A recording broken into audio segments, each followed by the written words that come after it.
Hola, ¿qué tal? Yo soy Aribel Contreras, nuevamente aquí en una emisión más de Eco Internacional por Change TV, el canal que es para ti. Sin duda hoy tenemos un programa sumamente esperado, nos lo han estado solicitando a través de las redes sociales, que por cierto te invito a que nos sigas en @ChangeTV online, mis redes sociales @Aribel Contreras o bien estoy como Aribel Diplomatic. La crisis en Venezuela, del chavismo al madurismo. ¿Y quién mejor para poder platicarnos de lo que está sucediendo en este escenario postelectoral que la doctora Imaru Arias? Imaru, bienvenida aquí a Eco Internacional en Change TV y gracias por acompañarnos. Muchísimas gracias, Aribel. Bueno, muchas gracias a ti y a todo tu auditorio por darme este espacio. Al contrario, para nosotros la verdad es un privilegio que te hayas dado este tiempo y este espacio, porque el auditorio tiene que saber que tú naciste, viviste, creciste en una era muy diferente en Venezuela. A la actual, sí. Un escenario muy distinto al que estamos viendo durante los últimos días, de estas imágenes que han dado la vuelta al mundo. ¿Y quién mejor que tú que nos puedas platicar, compartir lo que viviste antes y cómo ves ahora a tu país? Y para poder comenzar, pues como ustedes ya saben, voy a dar la introducción de nuestra gran invitada, que para mí es un verdadero honor y privilegio que la tengamos hoy aquí, puesto que la doctora Imaru Arias es una líder académica. Quien está en el medio de la educación superior la conoce, es un referente. Ella ha estado en una gran diversidad de universidades a lo largo de sus 32 años de experiencia, tanto en Venezuela, México, Colombia, Perú, España y Reino Unido. Sus áreas de especialización pues han estado básicamente en estos proyectos de innovación educativa para las áreas de negocios e ingeniería, en cuestiones de tendencias de educación superior, administración, todo lo relacionado a negocios internacionales, rendimiento de negocios, estrategia y por supuesto consultoría. Tiene experiencia práctica en administración de educación superior a nivel estratégico, en el desarrollo y el lanzamiento de programas tanto a nivel de pregrado como posgrado. Es doctora en administración por la Universidad de Lancaster en Reino Unido, maestra en administración de empresas por el TEC de Monterrey, maestra en negocios internacionales por la Universidad de Texas en Austin e ingeniera en materiales polímeros en la Universidad Simón Bolívar de Venezuela. La doctora Arias ha sido catedrática del área de negocios en diversas instituciones, fue directora regional del Departamento de Gestión y Liderazgo en la Ciudad de México para las escuelas de negocios en el TEC de Monterrey, fue directora global de negocios e ingeniería para universidades internacionales Laureate, vicerrectora académica para la Universidad del Valle de México, conocida como UVM, directora de marketing de nuevos productos en esta última universidad que he mencionado, directora de programa en administración de empresas y directora del doctorado en administración de empresas en Legade, zona metropolitana, campus Ciudad de México. Ella además ha sido parte de lo que es el Consejo Nacional de Negocios Internacionales para los exámenes generales de egreso, conocido hoy en día como el Ceneval, y además fue coordinadora regional de investigación para la Asociación Nacional de Facultades y Escuelas de Contabilidad y Administración. Actualmente ella es académica de tiempo dentro de la licenciatura de Negocios Globales en la Universidad Iberoamericana Ciudad de México. Nuevamente bienvenida. Muchísimas gracias, Aribel. Al contrario, y la verdad es que con tu amplia trayectoria, de repente los que te conocimos en México, te ubicamos en México, sí. Pero muy pocos saben que eres venezolana, sí. que estuviste trabajando en Amnistía Internacional en tu país, que te tocó una época muy distinta, cuando tú fuiste desarrollándote, teniendo una perspectiva muy diferente de lo que pensabas que iba a ser Venezuela. Y precisamente para poder entender y desmenuzar lo que está sucediendo actualmente en tu país, platícanos sobre cuáles son las condiciones que se fueron dando paulatinamente en Venezuela para que se fuera construyendo el chavismo. Uy, bueno, esa es una pregunta que algunas veces hasta los venezolanos se nos olvida, ¿sí? Obviamente todo lo que te voy a decir acá es una mezcla de mi experiencia personal y lo que ha ido pasando a lo largo del tiempo, junto con el conocimiento académico que me da el ver estos fenómenos internacionales y cómo impactan las economías y cómo todo lo que sucede en un país no nada más sucede en el país, es un efecto dominó y es como piezas de ajedrez que se van dando a lo largo y ancho de todo el globo, queramos o no como países, ¿sí? Entonces, si yo quisiera darte una perspectiva de cómo llegamos a donde estamos el día de hoy y inicialmente cómo llegamos al chavismo, que luego se convirtió en madurismo. Así es. Pues tendría yo que comenzar por hablar de la Venezuela de principios del siglo XX, ¿sí? La primera mitad del siglo XX de Venezuela fue una mitad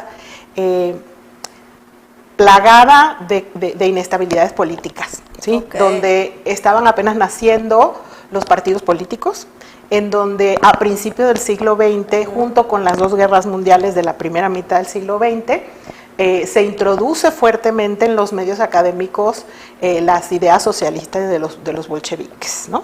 Entonces, no había un partido comunista, se genera un partido comunista y uno socialista, que durante esa primera mitad del siglo XX, como hubo varias dictaduras militares, evidentemente pasaron como por diferentes fases, ¿no?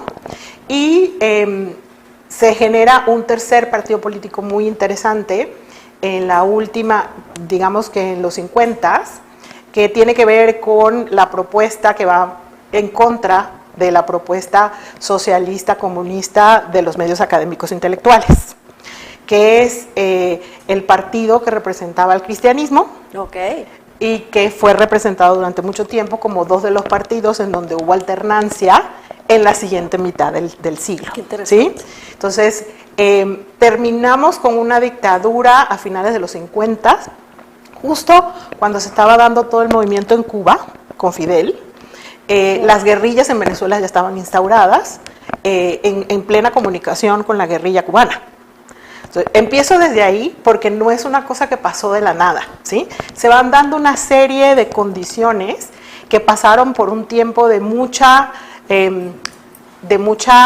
calma, porque hubo un boom económico muy importante después de ese derrocamiento de esa última dictadura militar, que fue la de Pérez Jiménez a finales de los 50, en el 58. Que de allí nacen toda la propuesta de partidos y el acuerdo entre los partidos de cuidar la democracia con la alternancia de los diferentes partidos, ¿no? Entonces, se generan estas propuestas electorales que son respetadas por 40 años y durante esos 40 años hubo un crecimiento económico súper importante, hubo una estabilización económica importante, sin embargo todos los focos de rebeldía seguían estando en la sociedad. Había brotes. Sí, había brotes. Esos brotes fueron fuertemente presionados y acallados en el primer gobierno de la democracia. Y el siguiente, o sea, el que siguió, que también era de Acción Democrática, también fue altamente prohibido, ¿sí? Hubo gente encarcelada, habían presos políticos, los rebeldes estaban en sus escondites. Entonces llega un gobierno, y voy a hacer mención de este gobierno porque es el que luego entrega a Chávez, ese presidente es el que entrega a Chávez el mando. O sea, empiezan ahí los puntos de quiebre. Exactamente. La primera administración de este presidente que se llamaba Rafael Caldera, que es el representante del socialcristianismo, se da a finales de los 60, principios de los 70. ¿Sí? Fíjate nada más. En esa época, la Constitución venezolana tenía un quinquenio como periodo presidencial, ¿no? Entonces, él toma la batuta y empieza un proceso de pacificación de todos esos brotes sociales y una fuerte inversión en diferentes aspectos, como por ejemplo la infraestructura, las escuelas, en educación. Entonces hubo un boom o una sensación de boom que vino acompañada con un incremento del precio del petróleo, porque ya a ese punto éramos dependientes del petróleo. Eran monoexportadores. Éramos, sí, básicamente monoexportadores. Empieza el proceso de industrialización, sí, en ese momento, pero el sector más importante era el minero, energético, prácticamente energético, y hierro, por toda la parte de Guayana, ¿no? Entonces, este señor, en su plan de gobierno, pacifica todas estas manifestaciones, aunque hubo momentos en los cuales allanó la Universidad Central de Venezuela por los focos que habían en las residencias de esa universidad, que eran focos comunistas, y entonces saca a toda esa gente de ahí y empiezan a tener otras aplicaciones esas partes de la Universidad Central de Venezuela, que era la universidad más importante, donde estaba todo el capital intelectual académico de Venezuela, muy importante, con muchos años. Sí, ¿no? Se generan otras universidades, en donde se genera a principios de los 70, donde yo estudié en la Simón Bolívar, como una contrapropuesta a justamente estos académicos pensantes, críticos y muy socialistas, muy comunistas, generan esta otra universidad tecnócrata, solamente de ingenierías, un poco para tener el balance de la sociedad desde ese punto de vista, ¿no? Él le entrega el mando a Carlos Andrés Pérez, que también es importante en la historia, porque Carlos Andrés Pérez, en su segundo mandato, es a quien le intentan hacer un golpe de Estado, que es donde entra Hugo Chávez en la primera intentona de golpe de Estado, que luego tuvo otra en ese mismo año, pero bueno. Carlos Andrés Pérez hasta ese momento la industria petrolera estaba en manos de empresas extranjeras. Estamos hablando de norteamericanos, holandeses, británicos. Básicamente. Sí. Entra Carlos Andrés Pérez y en ese momento empieza un boom del precio del petróleo. No. Y nacionaliza la industria petrolera y de hierro, toda la parte importante de la economía venezolana. Entonces, claro, se empieza a dar un boom económico súper importante. Y este hombre hace muchísima inversión en cosas como, no sé si ustedes se acordarán, aquellos que son más o menos de mi generación, de la cantidad de venezolanos que fueron a estudiar becados por el gobierno a otras partes del mundo. Esa iniciativa es de este señor Carlos Andrés Pérez, que era del partido contrario. O sea, le apostaba a la educación, al intelecto, que los venezolanos fueran al extranjero y que trajeran y aportaran nuevas ideas. Pero eran unas becas que no nada más te pagaban la colegiatura, te pagaban como $1,200, $1,400 y $1,500 mensuales para tus gastos. Pues es que el petróleo lo permitía. Exactamente. Entonces, ahí se construye lo que se conoce popularmente como la Venezuela Saudita. Esa fue la década de la Venezuela Saudita, cuando nacionalizan la empresa petrolera, que el acuerdo con la industria, con las diferentes empresas, era que ellos se tenían que salir y dejarle el control a los venezolanos, pero con la singularidad de que todo el funcionamiento seguía siendo bajo las prácticas de las empresas multinacionales. Lo que se conformó fue un holding que se llama PDVSA a una hora, que tenía el control de una controladora, de una empresa controladora, pero tenía sus filiales que venían de estas empresas extranjeras que por años y por décadas habían trabajado en Venezuela y que tenían una serie de estándares que les sirvió de mucho a la industria petrolera hasta principios de este siglo, ¿sí? Entonces, sin embargo, él entrega un país endeudado porque a pesar de que había tenido muchísima entrada de dinero, la cantidad de petróleo empezó a disminuirse por cuestiones del extranjero, es decir, por la crisis que había en Irán-Irak. La crisis de Irán empieza a ser muy importante cuando sale el Shah de Irán, entonces empieza a haber problemas en términos de la estabilidad del precio del petróleo. Y eso inmediatamente afectó la economía. Sin embargo, él logró entregar una economía que no estaba devastada, pero que sí tenía muchos problemas porque solo se había controlado a través de políticas monetarias. Entonces, inyección de dinero, muchos préstamos, Y entonces así llegamos a principios de los 80s. Y que por cuestión de tiempo vamos a tener que darle un salto mortal Sí. a esta parte de cuando ya llegamos al chavismo. Ajá, pero es que el chavismo empieza ahí, ahí. En la segunda administración de Carlos Andrés Pérez, ¿no? Durante los 80s, como todos sabemos, es la década prácticamente inexistente de América Latina y Venezuela no fue diferente. El caso de la deuda externa de México le pega, porque también pega en el precio del petróleo.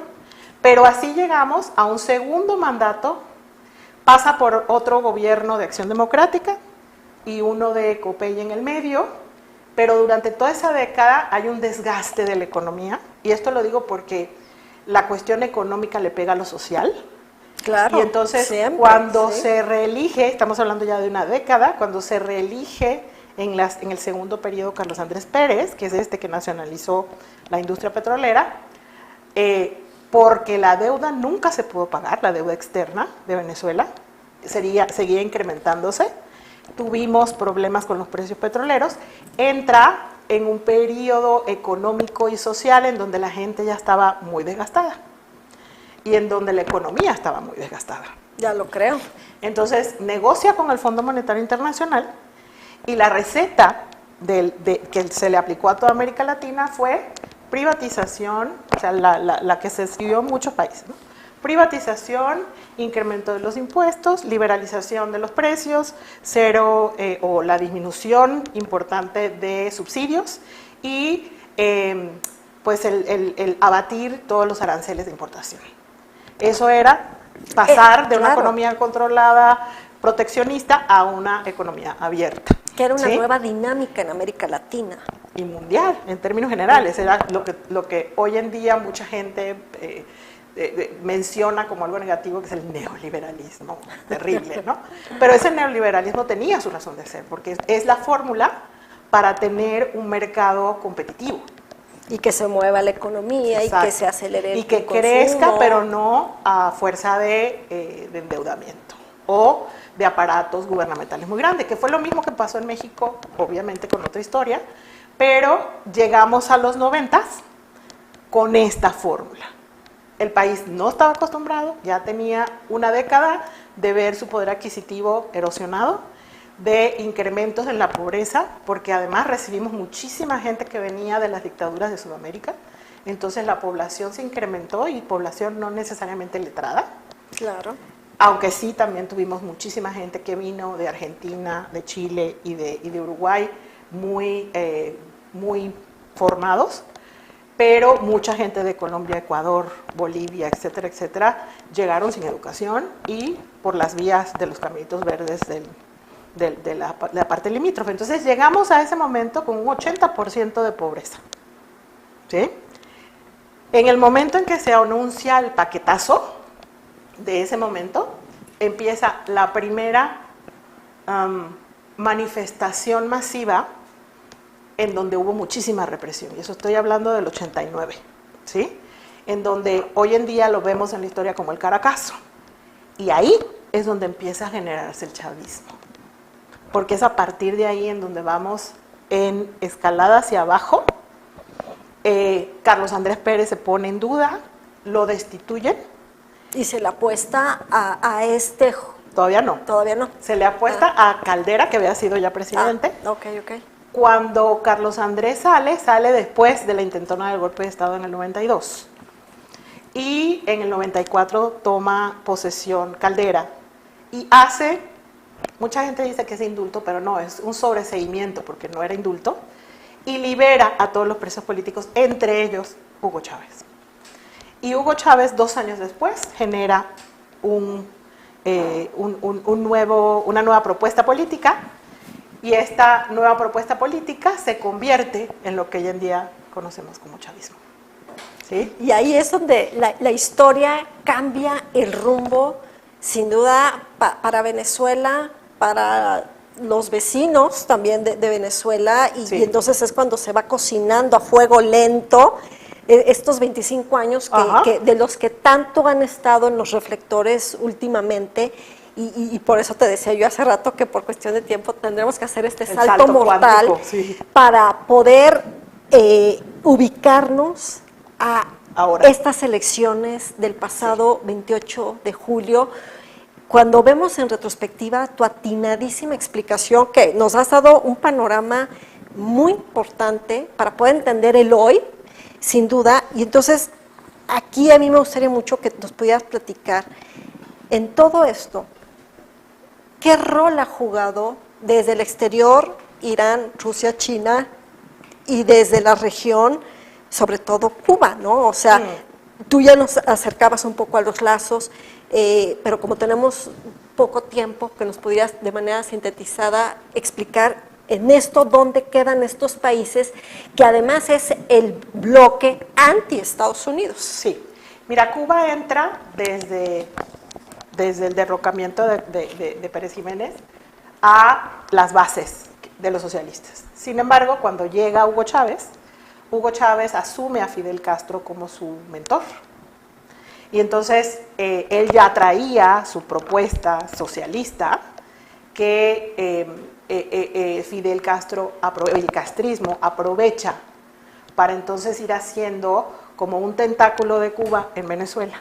Entonces toda la propuesta, que inicialmente se habían prometido otras cosas, empieza a transfigurarse dentro del cambio de la constituyente en Venezuela cuando entra Hugo Chávez, que cambia todas las leyes y entre ellas empieza poco a poco a quitar los contrapesos democráticos típicos de los poderes tripartitas, ¿no? Aquí teníamos 3 poderes, ejecutivo, legislativo y judicial, y eso en los primeros 3-4 años empieza a desdibujarse. Y qué mejor que además con el intercambio comercial, ¿no? Claro, porque el además ron, era una excelente época por petróleo. Por el petróleo. Entonces él aprovecha esa luna de miel petrolera y empieza a comprar voluntades en América Latina. Entonces se convierte no nada más en el líder de Venezuela, sino en el líder de o la cara de los cambios en la región. Y entonces empieza ya en sus últimos años, antes de morir, a endeudarse con China, porque ya Estados Unidos empezaba a decir, oye, ¿qué onda con esto, no? Los empresarios empezaron a sacar su dinero. Sin embargo, el precio del petróleo le ayudó a no explicitar la crisis que estaba teniendo por la disminución de la producción petrolera y del precio. Claro, se disfraza y se maquilla al interior con el colocamiento de los energéticos, sí, aprovechando el escenario de estos a nivel internacional. Entonces, en ese momento hay un paro petrolero en donde la única empresa que queda es Chevron, de las norteamericanas, porque las demás se salieron. No aguantaron las condiciones que les puso el gobierno chavista, y la única que queda operando en Venezuela es Chevron. Y en ese mismo lapso acepta primero el endeudamiento con China para tener dinero fresco, y luego Rusia, que también coquetea con Venezuela. No solamente coquetea, sino que en este momento los tres jugadores más importantes de la industria petrolera venezolana son Chevron, privados, Chevron, la petrolera china y la rusa, en donde Chevron, con la última negociación del año pasado, del año antepasado, que empezó el año pasado, empezó a tener prácticamente el 80% de todo el mercado privado de inversión en Venezuela, en petróleo. Y el resto lo tiene PDVSA, que PDVSA se fue desdibujando. Después de ese paro se trajeron técnicos iraníes que no sabían muy bien cómo manejar el asunto, y empezaron a tener muchos problemas porque no estaban invirtiendo en la infraestructura que dejó PDVSA. Y entonces empezó a mermar. Empezó a mermarse tanto que ahorita no produce ni siquiera la cuarta parte de lo que producía cuando entró Hugo Chávez, ¿no? De hecho, PDVSA produce lo mismo que producen las privadas hoy en día, 400,000 barriles de petróleos diarios, cuando llegó a tener 3,000 y tantos. Sí, se fueron confabulando muchas variables. Exacto. Entonces, entra Maduro, y a Maduro ya le entregan esta bomba de tiempo. O sea, no fue que él lo hizo. Ya Chávez venía con esa dinámica y le entregan pues un país con muchísimos problemas financieros. Ya me puedo imaginar. Con muchísimos problemas desde el punto de vista económico, sin embargo, con mucha popularidad todavía, ¿sí? Entonces, ¿qué sucede? Que en los últimos años, que ha sido más tiempo el que ha estado Maduro que el mismo Hugo Chávez estuvo, Maduro se ha recargado mucho sobre la estructura que dejó Hugo Chávez y que se ha profundizado los lazos con cuestiones que no necesariamente son legales. Y eso tiene que ver con el narcotráfico, ¿no? Tiene que ver con el narcotráfico, Cuba siguiéndole, con toda la inteligencia cubana, siguiendo, dándole ese apadrinamiento. Salen los Castros de la escena, pero sigue el sistema. Entonces, todo lo que estamos viendo el día de hoy tiene estos nombres sobre la mesa. Y tiene una explicación. Y tiene una explicación. Porque fue un proceso. Y además todos los demás países de América Latina han entrado en este diálogo socialista, comunista, claro, unos más que otros. Sin embargo, el escenario político internacional en este momento está complicado. Porque Rusia, vaya que lo está, no va a meter dinero en Venezuela porque tiene la guerra de Ucrania. China no va a meter dinero en Venezuela porque se le debe todavía los bonos que vendieron en ese momento. Y los únicos que están metiendo dinero y que incrementaron la producción fueron los gringos. Entonces, esta parte económica tiene un gran peso. Tiene un grandísimo peso, porque sin eso el gobierno de Maduro no tiene sustento económico. Y ahora, fíjate bien, hablando justamente del sustento económico, porque ya estamos casi por concluir el programa. Datos importantes para nuestro auditorio. Sin duda, Venezuela se caracteriza por haber sido esta gran economía en bonanza a vivir una hiperinflación llegando casi hasta 3 dígitos.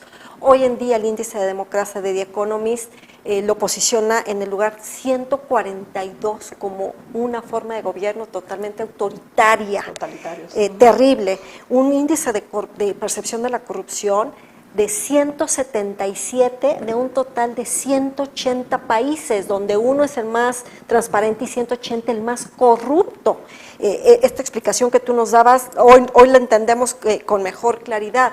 Un éxodo de venezolanos de casi 8 millones que están, pues no solo en la región, sino en diferentes países. Y por si fuera poco, una tasa del 53% de pobreza extrema de su población. Pregunta final y nada más tenemos un minuto. ¿Qué opción ves como posible salida a lo que se está viviendo hoy en día en Venezuela? Mira, hay básicamente 2 cosas que desde mi punto de vista se pueden hacer. Creo que la parte económica está jugando a favor de la parte opositora y creo que el desencantamiento de la gente también está jugando a favor, pero eso no es suficiente. Para que esto se pueda solucionar, una de dos: o presionan económicamente a la cúpula militar y les dan alternativas para no ir presos, o se resquebraja el sistema militar. Creo que son las 2 únicas salidas que hay. Si Tomemos nota. Sin duda yo creo que has tocado justo el talón de Aquiles de la cúpula militar, porque desde ahí se sostiene y es el engrane que se tiene justamente que romper para poder avanzar. Doctora Imaru Arias, un gusto que nos hayas acompañado el día de hoy. Nos has dado una verdadera cátedra de temas que no han estado en los medios. Por favor, compártenos tus redes sociales para que te sigan. Sí, por supuesto. En mi LinkedIn me consiguen como Imaru Arias y en Instagram, Imarucita. @Imarucita. Me parece perfecto. Muchísimas gracias por habernos acompañado. Gracias por haber estado aquí con nosotros en Change TV. Esta ha sido una emisión más de Eco Internacional, donde tu voz es el eco del acontecer mundial. Síguenos en @Change TV Online y mis redes sociales @Aribel Contreras. No lo olvides, todos los miércoles 3 de la tarde tenemos una cita.